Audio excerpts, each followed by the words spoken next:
หลังจากอิ่มบุญอิ่มใจกันแล้วก็ได้เวลาที่จะต้องเติมพลังด้วยการหาอะไรอร่อยๆทานน่ะเนาะเขาบอกว่าร้านนี้กำลังฮิตฮอตสุดๆที่เวียงจันทร์เพราะไม่เคยมีร้านในบรรยากาศแบบนี้มาก่อนเรียกว่ามาตอนไหนก็สวยจะมาช่วงบ่ายช่วงสายช่วงเย็นหัวค่ำชิลมากเลยอะ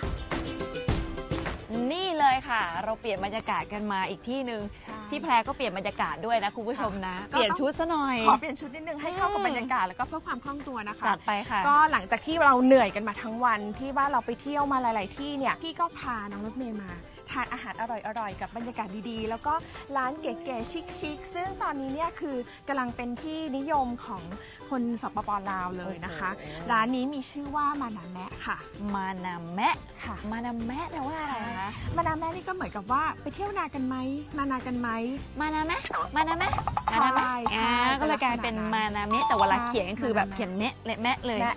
ไม่รอช้าไปดูอาหารกันดีกว่าใช่เริ่มหิวแล้วใช่ไหมคะหิวแล้วค่ะพี่ทั้งวันเลยเนี่ยพี่ก็เริ่มหิวแล้วค่ะแล้วก็ได้บอกทางคุณฝนค่ะทางร้านเนี่ยได้จัดเตรียมอาหารไว้สำหรับพวกเรามาลองชิมกันดีกว่าถ้าอย่างนั้นเราไปกันเลยดีกว่าอาหารจะรังสรรค์อยู่บนโต๊ะให้เรียบร้อยแล้วใช่ค่ะรีบไปเลยดีกว่า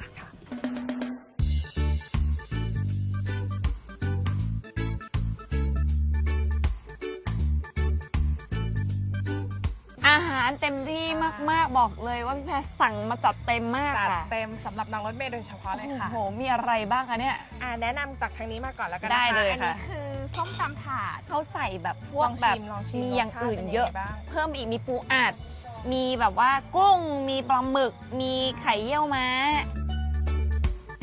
อันนี้อร่อยดีกำลังนัว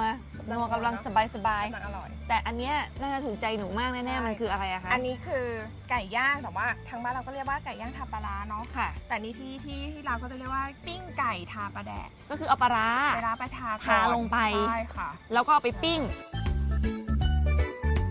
มันหอมกว่าแบบปกติที่เรากินทั่วไปค่ะเนื้อไก่อย่างเดียวมีความเผ็ดด้วยอ่ะแล้วก็เมนูต่อไปนี้ก็จะเป็นลาบเป็ดค่ะอันนี้ก็คือเป็นกบผัดเผ็ดอันนี้คือยำแซลมอนค่ะน่าทานมากปกติยำอ่ะจะไม่หน้าตาแบบนี้อันนี้เหมือนเอาแบบแซลมอนไปใส่ในส้มตำเพราะว่ามีมะละกอด้วยมีข้าวโพดด้วยโอ้รสชาติจัดจ้านมาก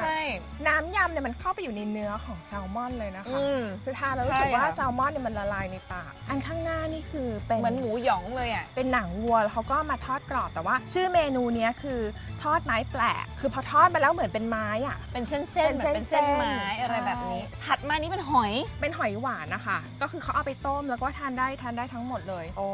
อันนี้เรียกว่าหอยเชอรี่หรือว่าหอยนาค่ะงั้นลองชิมได้ไหมชิมได้เลยชิมได้เลย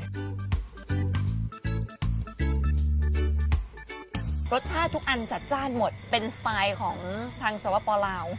อาหารจริงๆน่าจะถูกปากคนไทย